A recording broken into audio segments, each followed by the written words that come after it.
I want out of the mortgage because the house isn't appraising, okay? So what are the things that you can do, right? You can also, one of the things that I suggest with agents sometimes is if you want to waive that contingency or you feel the need to, you can always offer it with a percentage. Hey, I'll waive it, but within $10,000 to the price that it appraises at. This way you're showing a little flexibility possibly, right? But you're not killing yourself where if it comes in 40 grand less, then the person's gonna have to come up with it. So that's one of the things that you could do. Another thing that you can do is if someone was putting down initially 20% as a down payment, right? What they could do is still use 20% as the number, but let's say it grossly underappraised for, $50,000. Well, instead they just take, 10% of the appraised value, and that's the down payment, right? And the rest of the money that they were going to use for the down payment, they just use to make up the difference in the appraised value and the purchase price. It's a little complex, but the bottom line is you can still buy a house even if the property underappraises, even if it underappraises, if you're putting down 20% or 15% and it underappraises, you can still do it. If you're putting down 10% or less, then you have to obviously get a little consultation so you can better understand it. But the point is that in this market, to beat out a lot of people, your clients are going to be asked to do that. And one of the important things is to really understand the numbers behind it, because essentially most people can still buy the same house, still put the same amount of money out of their pocket, okay? The only difference is the bank is asking them to bank themselves by putting the extra money in themselves, and they're going to give them a little less on the mortgage side. So it can be done. I don't want you guys to think that, hey, if it underappraises, the deal is dead, even if I waive my mortgage, my appraisal contingency, and my client doesn't have more money. You can still put the deal together. You just kind of need to understand how the numbers work. Does that make sense to everyone or not? Any questions on that? All right. Well, I appreciate it. If anybody needs anything, my number is 201-400-1490. And in the interim, I wish you guys all the best. Jay, as always, thank you for the referral. And if you put the deal together, I'll get it done. Thank you. All right. Thank you, Adam. All right. Thank you. Okay, so today we're going to get started and we are doing commissions in Command. If you guys have not already tried this, I strongly recommend to just make the switch now. There's a lot of confusion, I understand that, between where we're at with DocuSign and Dotloop and opportunities and Command, and I know it's a little bit confusing. I'll try to clarify that for you today. If you guys have any questions, please feel free to either type them in chat or just unmute. There's not a ton of you on here. And if anybody's on Facebook, the Zoom link is there, so I would just hop in Zoom. It's a little bit easier for me. But we're gonna just jump right into Command. So, okay. First off, we have Dotloop and DocuSign. I'm not gonna be really digging into Dotloop or DocuSign today. I did do classes on that last week, and I will, I think I have one on the calendar for next week. Basically, we're still waiting on DocuSign to kind of get polished up. It's definitely one of those things where, as much as we've been kind of going through a lab process with Command to make sure that we're building a system that's going to run the business the way that you want it to run your business, we're not going to mess with the transaction side of things or paperwork. So DocuSign still is not totally, I feel like a lot of market centers, not just in our region, but the whole country, are still coming to finding some roadblocks with DocuSign. So as soon as we see a lot of people, having success with that, we will make the switch. At the time being, in terms of how long are we going to have Dotloop for, or when are we going to switch, honestly, I can't tell you guys. And maybe they would have this fixed next month. Maybe it will be January. If it does become available, within the next month, we will definitely keep Dotloop so there is an overlap, so we don't want you guys to have to switch your transaction process in the middle of this crazy season market. So don't worry about that. However, in terms of transactions and opportunities in Command, those are fully up and running. And I do think that there's a little bit of a misconception, which hopefully I can clear up if any of you guys have that. Basically, opportunities and where we start, even when you're going to get paid. Basically, anytime you need to get paid in Command or you're doing a transaction in Command. And it's a little bit confusing because in a lot of cases, you're starting from the middle with your transactions in Command. You're adding them because you're already under contract and you want to get paid. In the future, you will already have them, ideally already have these people in your database because you'll be doing business with people that were already in your database. So the idea is that once they're in your database as a contact, you will come in here and click on their name. And, you know, I'm sending them marketing. I have them on smart plans and neighborhood nurtures and all of that great stuff. Once I connect with that person, as soon as I connect with that person and identify that they are interested in doing business, and I don't mean right now, it could be in the next 12 months, in the next 6 months. At that point, you would create an opportunity. So you've got your timeline, your smart plans, that's your follow-up. And now I finally spoke with Claire and she said, you know what, I don't have an agent. We are kind of interested in selling. Probably we're going to wait until spring. Okay, great. Right at that moment, as soon as I identify that you might want to do business with me the next year, I'm going to create an opportunity for that person. And I'll just create opportunity. And this is, you know, just the very beginning. So you don't have to have a whole lot of information on here. In fact, many of these things don't need to be filled in. And anything with an asterisk you do need, such as the opportunity type. Is this a listing? Is this a buyer, a landlord, or a tenant? This is important to make sure that you designate this correctly. You can change it in the future, but it's always better because it will feed into a pipeline, which I'm going to show you. So just basically you have to choose what type of opportunity this is. And then you're going to scroll down and if you have an estimate close date, estimate price, again, this is going to populate your pipeline. So if you have a ballpark, you know, an idea of where they live, and even if I don't know what their house is worth, I would maybe check out the house online, or I would just give an average for what the houses are generally listing for in that town. It's not required, but I do think it would be nice. So I'm just going to put an estimate listing price here, and then for commission rate, 2.5. And this says just the commission side that you're getting for this side of the opportunity.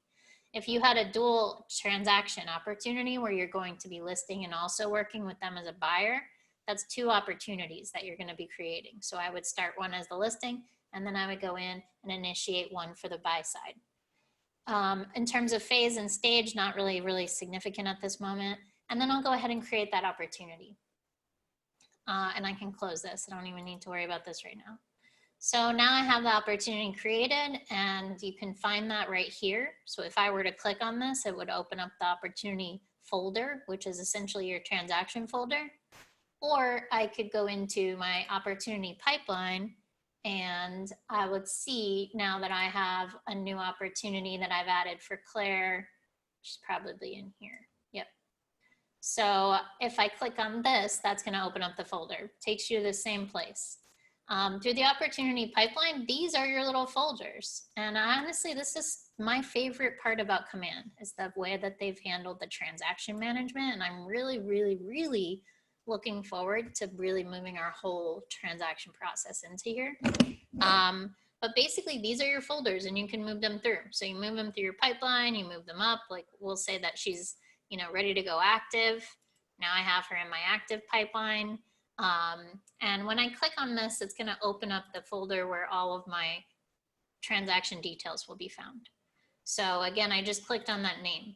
And if I had gone into Claire in my database and clicked on her name and my opportunities, it takes me to the same place. So it's the same thing, 2 different ways. Now we have the opportunity folder open, and the first thing you're going to see are details. So because this is a listing side, it gives me the chance to find this on KWLS. I don't know that this will help us tremendously in the beginning because the listing has to be active, and in order for the listing to be active, we have to get the paperwork signed. So I do think to some extent you have to fill out these details, but it's not too extensive. Really good news about this is that the auto-populate in DocuSign is so much better than the auto-populate in .loop. If you guys ever came to my .loop classes years ago, I always talked about how unreliable the auto-populate was in .loop. And this year has just really cemented that for me. It has been a nightmare, and I have been trying my best to fix it so it's, you know, working properly for all of you. But unfortunately, I'm really limited as to what I can even do for our documents. DocuSign, so far, you know, we have a couple hiccups happening, but the auto-populate is fantastic. So that's exciting. And all of this information that you fill out in the details section will auto-populate into your DocuSign account. So when you start a transaction for this, which you would do in the document section, you would just start transaction. I'm not even going to even dig into this today. We're just talking about getting paid. And this part is not required right now. But I would start a transaction, it would take me to DocuSign.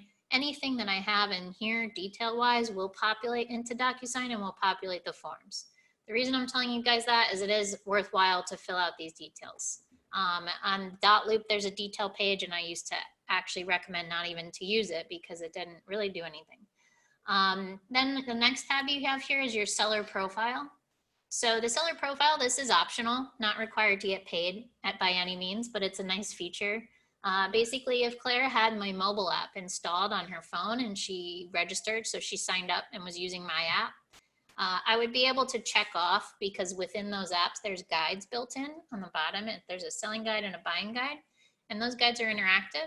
So, you know, if I knew that this person was regularly using the app, I could check off and say, okay, we're done with the pre-listing process, or now we have to do inspections, and then we have attorney review, whatever the process would be.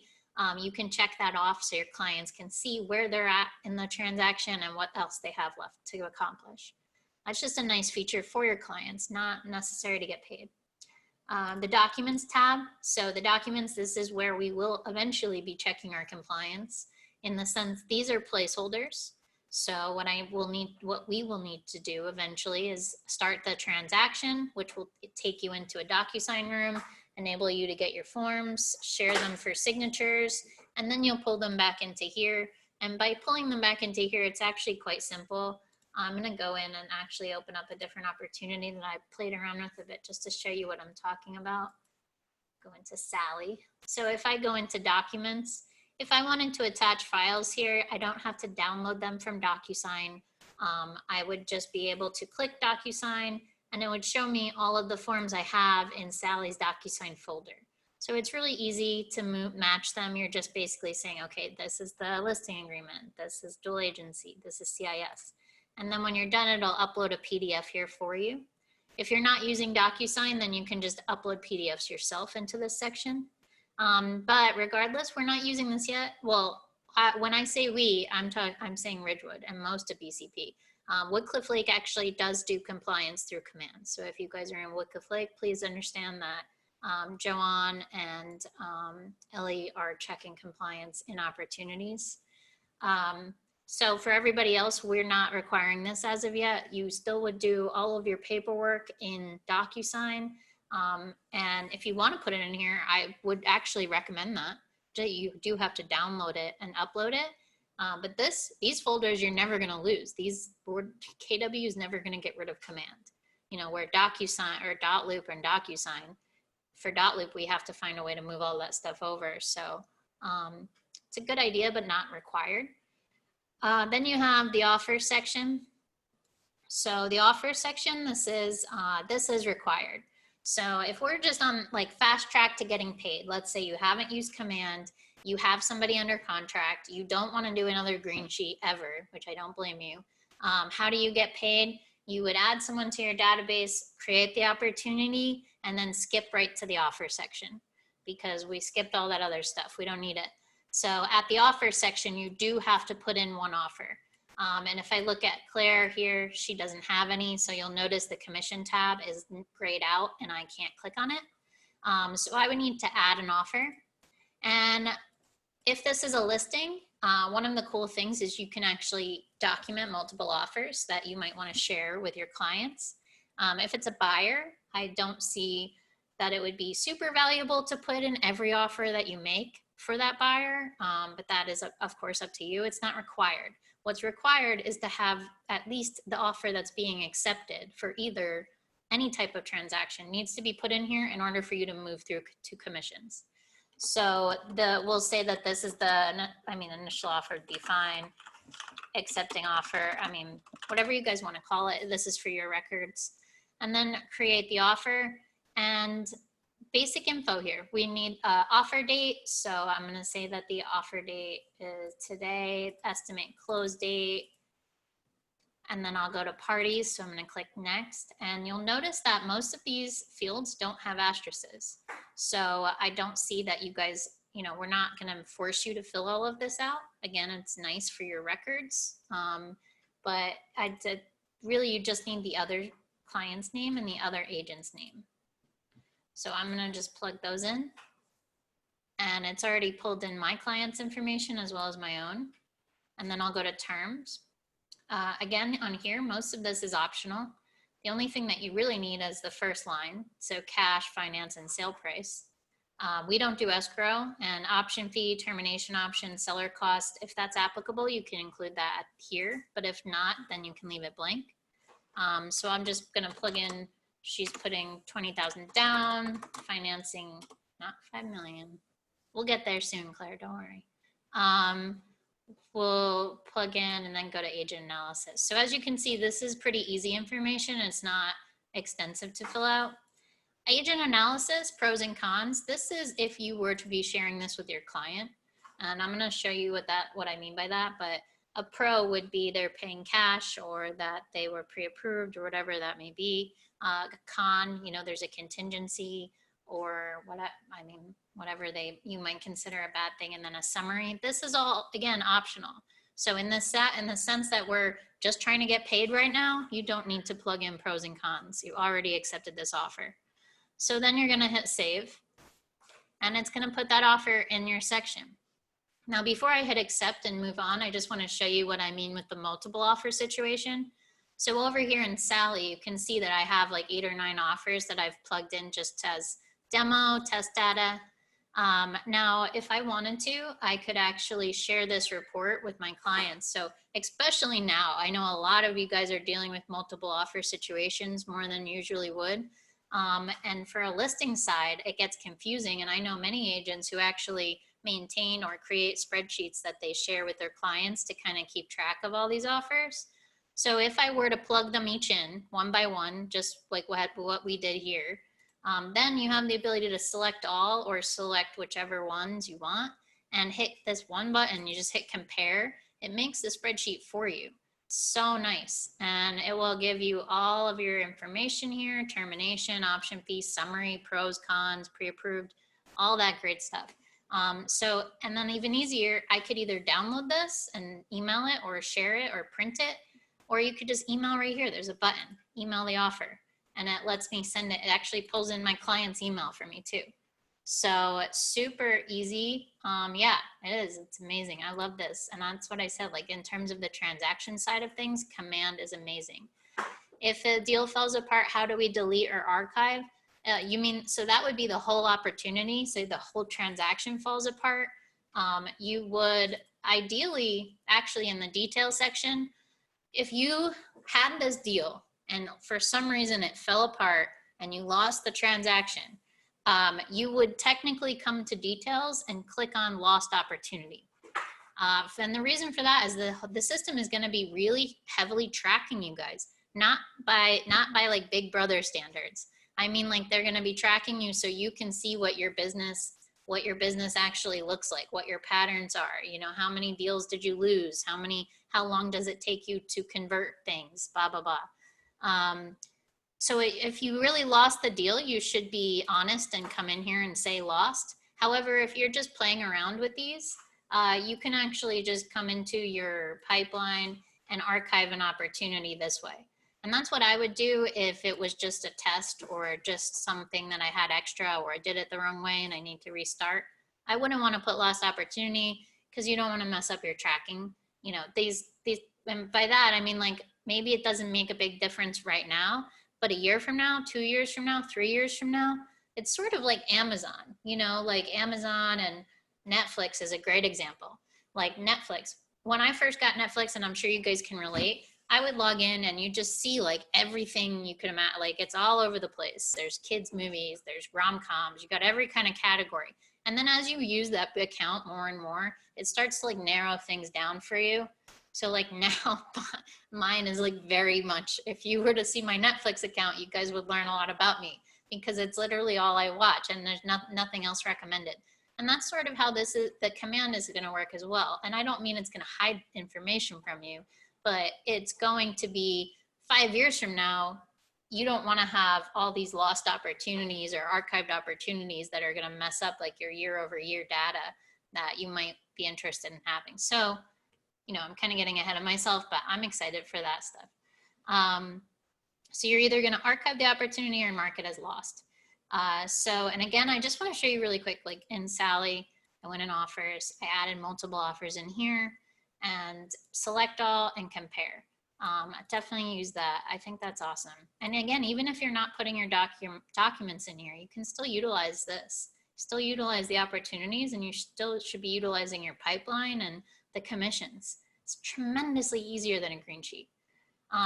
Okay, so back at it, we're at Claire now. I've accepted, I'm gonna accept this offer. And when I click on this button that says accept, you'll notice now that the commission tab lights up and I can now click on commissions.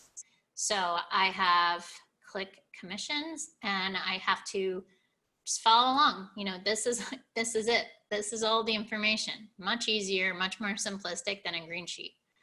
There's a couple things that you have to remember, which I'll tell you, but on this down here under the submit button, it's going to tell you like what you need, what isn't correct. That would be the contract date. For some reason, even when you plug it in the beginning, it still resets at this point. So you always have to put the contract date in. We'll say it was September 9th. And the other thing that's missing is a listing. So because this is a listing side, at this point in the transaction, you know, we're under contract and we're going to close, it would be on the KWLS and you would probably be able to find it here. If for some reason it does not populate whenever you see only my listings, please don't panic or worry or think that your listing is not on. That's not the case. It's a little bit complicated to explain, but we're really not fully into this new KWLS yet. So we still have the old one and the new one. So the old one is what matters in terms of online syndication. This one is just for internal stuff, design purposes, pictures, and closing information. So if it doesn't come up for you, that's okay. You're just going to switch to all listings and search for the address, and then you'll find it. I'm not going to actually pull up a listing here because I don't want to mess with the system, but that's where you would plug that in. Okay, so the two things that you really need to remember, most important, is if you have your listing fee. So if you are getting the listing fee, this is your listing, and you are being reimbursed for a listing fee, then you're going to edit agent payment. And all the way at the bottom of this little window here, you have extra payment options. I'm going to add an item, and I'm going to add that listing fee as a bonus. And that is because I don't want it to be taxed. I don't want it to be taken. I don't want royalty or the my cap to be taken out of that bonus. And then you would add it. If you are the buy side and you're paying a listing fee, then I have been told that you do not want to come in here and use it as a deduction. You actually, and I'm not going to question, Lynn is the master at this math stuff, not me. But Lynn said, and it's just like with the green sheet, you have to manually deduct the listing fee from your gross commission. And if I were to do that, so we'll say 12,750. Well, no, it would, yeah, that's right. Then you'll notice now there's a inconsistence of 250. I have to edit the general and change the total commission as to match that as well. And you'll notice that when you go in here and change the total commission, it messes up your commission rate a little bit, and that is totally fine. We did request for them to add this as a line item. So it will be down here, which will make it a lot easier. but I'm not sure when that's coming. So right now you just have to be mindful, and it's the same thing on green sheets. You have to manually add or subtract your listing fees. So that still exists. I guess most places in the country don't have that. They don't actually reimburse or get paid listing fees. So anyway, that's it. That's really it. Now I'm going to show you some different situations. So let's say that you have another agent in the office and you're splitting this with, or you're, you know, you worked the deal with them, or maybe you're giving them a small amount because they helped you with something. If that's the case and they're in your market center, then you're just going to click add another agent, and it will let you pull up the whole list of your market center. Except maybe Patty's in here. Patty. So I could then decide if I want to give her units. You know, maybe I'm not giving her units and I'm just giving her a small amount of my commission because she helped, or maybe we split this. Are we splitting the units? The units, if I put in here like 0.5, it would calculate the commission for me. But if I can also adjust this. I could say she's only getting $2,000, but I'm giving her half a unit. It will let you submit. So it gives you a lot more control as opposed to how the green sheets were, which you kind of had to finagle things and then call in and have a 30-minute conversation. Is referral fee in there? I'm going to show you guys that in a second. So this is in-house. So if this was someone in my market center, I'm just going to pay them this way because we don't have to do an outside referral. It's the same payment. It's the same. The check is in-house. So I'm going to add them as another agent and then go through that. If it's outside of our office, another market center or another company, you're going to hit add co-broker payment. And that would be an outside referral. And then you need to just fill out the company, pay to, you need their tax ID, just as you would normally with a referral. If you did the referral through the referral network, it will give you all of this information and it would populate into the opportunity. So if you guys are doing outside referrals, I would definitely encourage you guys to use the referral network because again, keeping it in-house, it's one system, it's gonna make things a lot easier. But in the event that you had someone who filled out the form, you know, you made a loop and you filled out a referral form, you can just plug that information in here yourself manually. So that would be also how you would pay an agent outside of your own market center. And that is really it. You can add as many agents as you want. So if you have 3 or 4 people working on one deal, you can add them all in and it will keep track of the math for you, which is really nice. Right here, you'll get a little warning sign and it'll say, hey, this is wrong, and you know what you have to fix. And it won't let you submit it until all of this stuff is correct. So it's pretty cool. Very honestly, so far the agents, we have a good chunk of agents in Ridgewood who are doing their commissions this way. And most of the time, the first time they do them, the phone calls I'm getting are not, you know, can you check and make sure I did this right? It's more like, that was too easy and I feel like I'm missing a lot. Like I must have made a mistake because that just took 5 minutes. And it's really that simple because the information is already in the system. Okay, so I also want to just address down here. You'll notice that you have these little bars. These are tracking your commission, your royalty, your cap. There is still a little bit of a lag time. So it's not gonna take a month to update, but they're not live as of today. I think there might be about a week lag on these, just so you guys know. As soon as we get command for the market center, you know, like our leadership and our MCAs start processing our payments in command rather than Winmore, this stuff will be live. It will show you exactly where you stand with your cap. I love it because the yellow is going to show what this transaction contributes. The gray is what I have left. And then if I had previous closings, it would be this like teal color. So it would show you what you've closed so far, what this is going to change, and what you have left. So it's really nice, give people an idea of how far away they are from capping. And all of the stuff that's in here in terms of your split and your commission rate, I noticed actually recently that I have a 100% split, but I guess that's for royalty. Bummer. So that'll all be documented and you cannot change that information that is done within the system. So everybody that'll already be in there. And then once you're good and you've added or subtracted your listing fee, you have the ability to add a note here. Now Lynn knows at this point, she can recognize right away if people have already adjusted the listing fee because the commission rate is usually a weird number.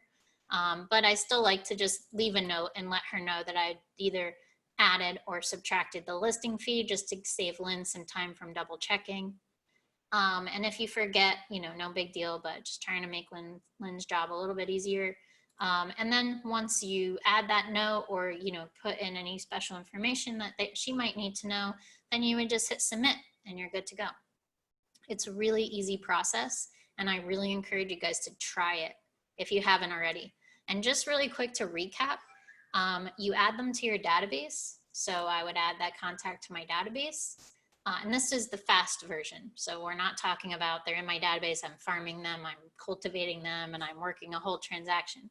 If you have someone you're under contract with today and they're not in command and you don't have command set up all the way, that's okay. Add that person, come to your database, add a contact, name, email, phone number. You're going to click their name and go right to opportunities where you would create an opportunity. Is this a listing, a buyer, landlord, tenant? Underneath that, you do have to plug in the commission rate, but that's all that's required at this stage. Once I start that opportunity, I'm just going to go click on her name and I'm going to skip all the way to offers. Skip to offers. I'm going to plug in that offer that is being accepted. And all you need to put in there is the terms. And I think your contract date, the other agent's name, other client's name, and then you accept that offer.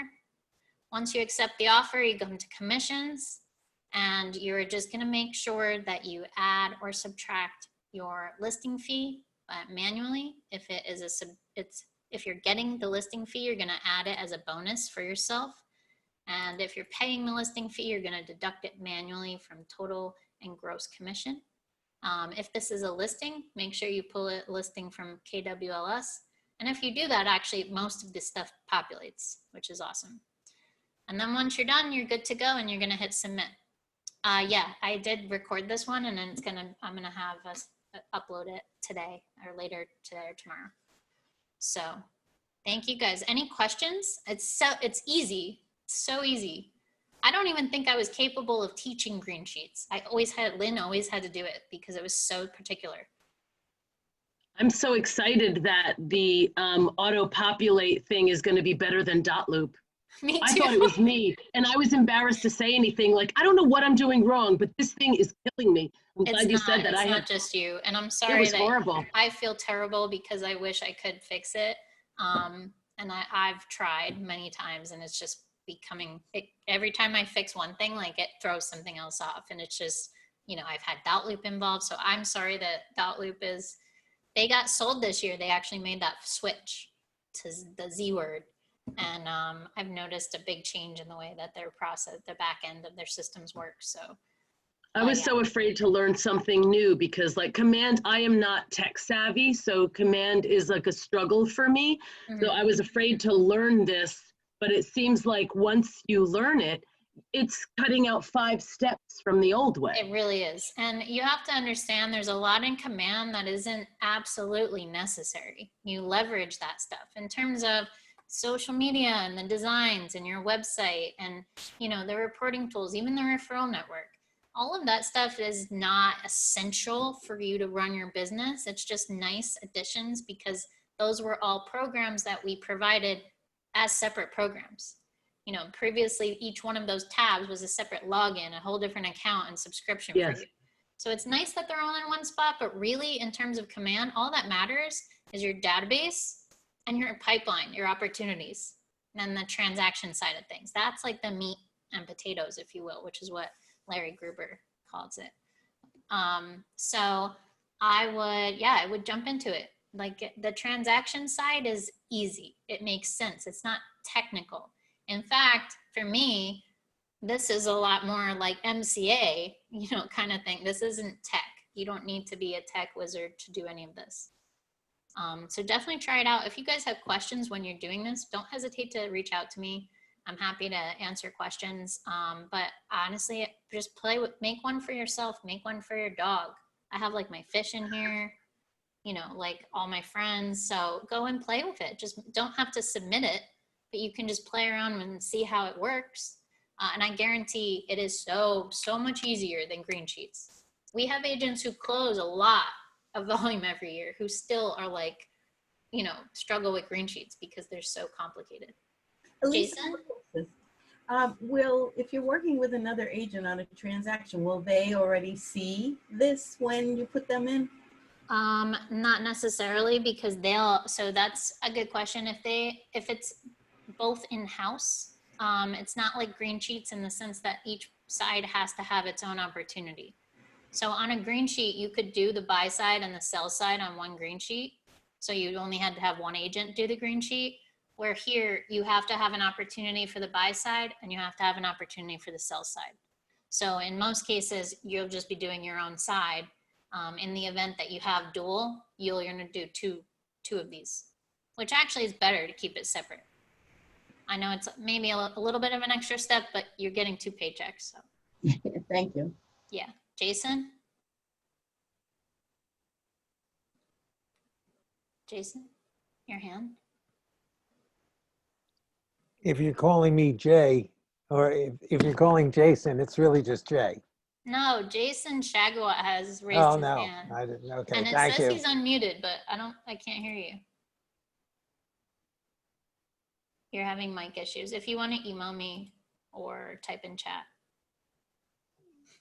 Just a quick question for you. If you put something in a lost opportunity and for some reason it gets resurrected, which has happened to me where I had one transaction that fell apart like 3 times and then it came back and Yeah, you can get it back. Okay. It's in the settings, and there's an opportunity archive, and you can go in there and uncheck reactivate that. it. Okay, very good, thanks. Opportunity settings, you have opportunity archive. Thank you. Flintstone.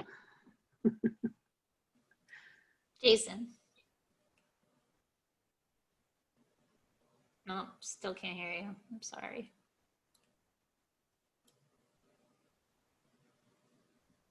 Do you want to type in chat?